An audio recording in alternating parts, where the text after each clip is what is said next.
Hey guys, what's up? It is the Culture Detective here, investigating your favorite albums. And today I am going to do another album review. It's, 3 days in a row I am making all album reviews. And today I actually promised to make a classic album review, an album that isn't necessarily released in the year 2020. And is an album from a long time ago, and an album that is considered by many music fans to be a classic, and this time it is going to be Marvin Gaye's What's Going On. So, I don't know if this is the oldest album that I have reviewed so far. Actually, if you don't count the Beatles album video that I made a couple months ago, this is actually the oldest album that I have reviewed so far, and I think will be in a very long time. Marvin Gaye is a singer, songwriter, particularly a soul / pop singer-songwriter, but not your average loud, fun, blissful pop, but rather slow, groovy, soulful pop. And in his first half of his career, he makes some really traditional soul music, singing duets with other artists. And in the latter half of his career, he started to make smoother, funkier soul music. And in between these two halves, we have What's Going On, released in the year 1971. And during the release of this album, it isn't a very great period of time in American history. The USA had to deal with the Vietnam Wars. There were wars going on, and there were also a lot of protests, fighting for the environment, fighting for women's rights, fighting for equal race rights as well. Well, equal rights for races. And so there were all these social disharmony going on in the USA, and it's pretty much the perfect time for the release of this album, Marvin Gaye's What's Going On. And I have to say, this album is pretty timeless. I mean, musically, it is pretty timeless. If somebody releases an album today that is identical of a Beatles album, and just say hypothetically that the Beatles didn't drop that album, it will still sound super dated, and it wouldn't be as good as it had been in the past. But if somebody releases a Marvin Gaye record today, or a record on par with this album, it wouldn't sound outdated at all. In fact, it would still feel very current. But also, I think the socio-political messages on this album is also quite timeless, because essentially this album is anti-war, anti-hatred. It's about love, unity, peace, bringing people together, creating harmony. And this message is timeless all the way from the beginning of time, beginning of humanity, until forever. I think unity is a thing that the human race really need, especially right now in such distressing times. And this is also a soul album, and I am not too familiar with the soul genre, but wow. This is such a great soul album. The instrumentals here, they are so smooth, so sincere, so honest, so kind-hearted. And Marvin Gaye's vocals, while it's very strong and very present, it doesn't feel aggressive at all. It feels very pacifist, and it feels very soothing and nice and pleasant to listen to. And a lot of the songs sound pretty similar on this album. The album starts off with the title track, What's Going On, And right off the bat, we get an intro, a small bit of intro of sorts, where basically some folks, some people sort of greet each other really nicely and happily, and it slowly transitions into the song. And it's a very common way to start off the song, especially when the instrumentals sort of seep in.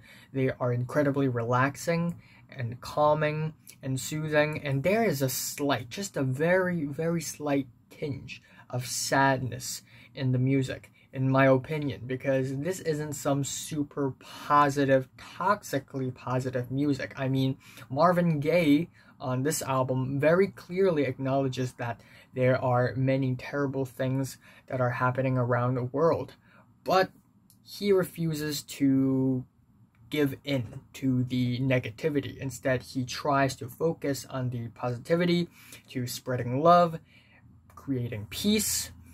And he also talks about his family on the first track, which is both beautiful but also saddening, given how Marvin Gaye had passed away.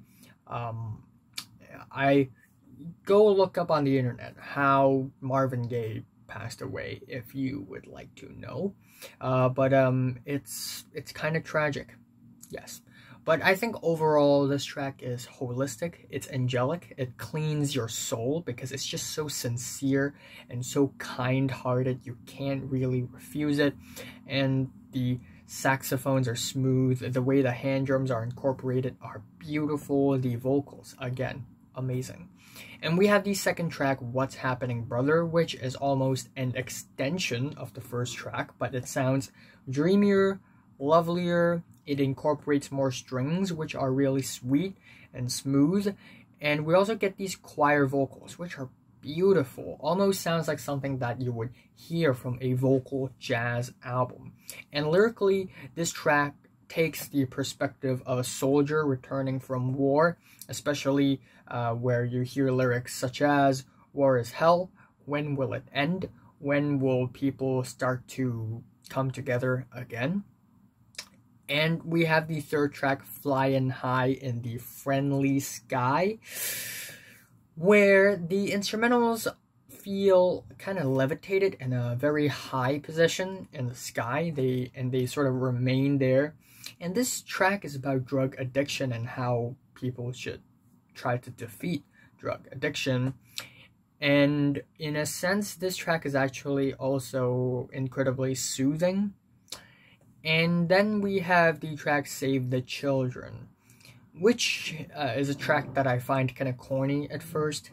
I have to be honest here, kind of corny, because while I like the instrumentals here, they're very soulful and holistic, but then we have the performances where Marvin Gaye sort of half spoken word, half sings this song, where he says one line and then sings another line, and that's pretty much the whole track. And at first I was not too crazy about that, but I can kind of get behind the sentiment behind this track, where it's basically about how we should live today for ensuring a better future, and that is why we need to save the children and help the future generation, because they are going to be the ones living in our world in the coming years.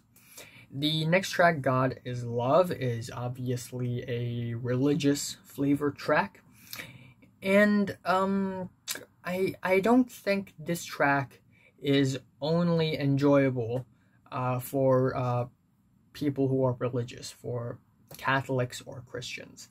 I think anyone, either religious or not, can also understand the messaging behind this track. And I also think the dual vocals on this track are incredibly beautiful and gorgeous. The preceding track, Mercy, Mercy Me, the Ecology, is obviously a track about the environment, and it's more of a straightforward track.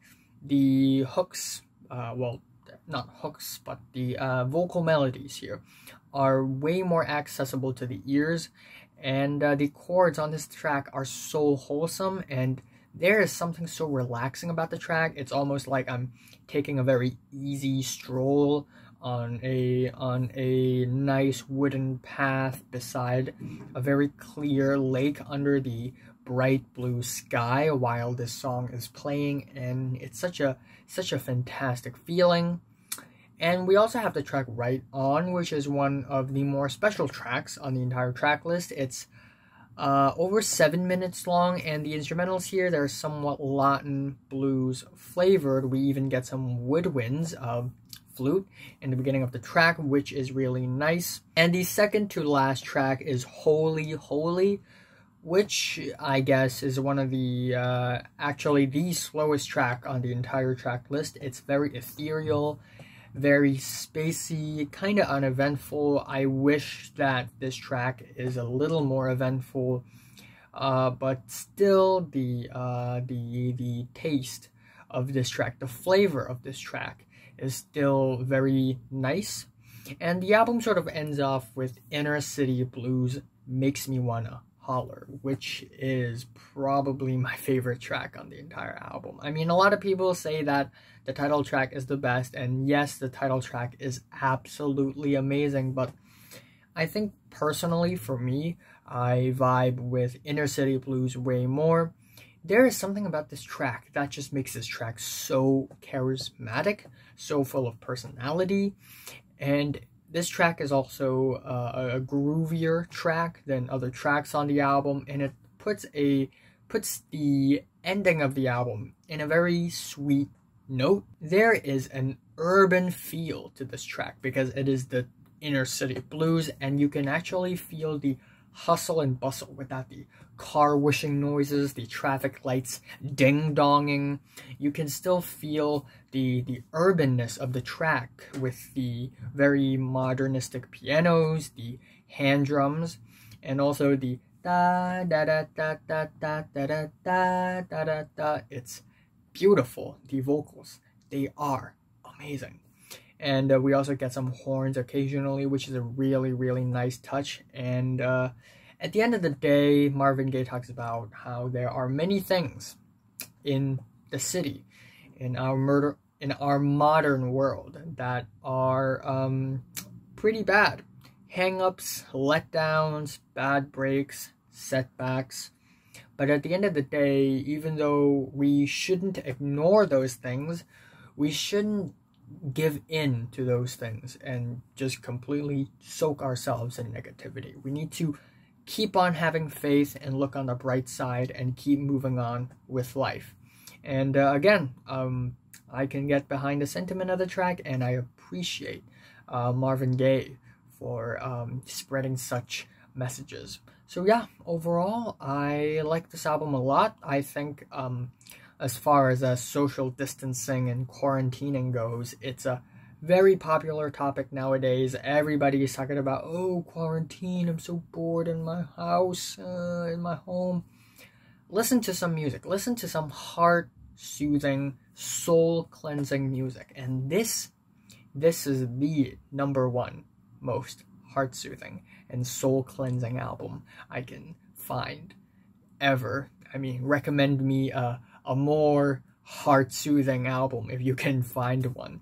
So yeah, I enjoy this album a lot. My favorite track here is Inner City Blues, Makes Me Wanna Holler, if that's alright. And my least favorite here is Holy Holy. I am giving Marvin Gaye's What's Going On a strong 9 out of 10, almost a 10, but you know, I can't just hand out 10s to every friggin' great album ever. It's near a 10 though, not gonna lie, but still strong 9.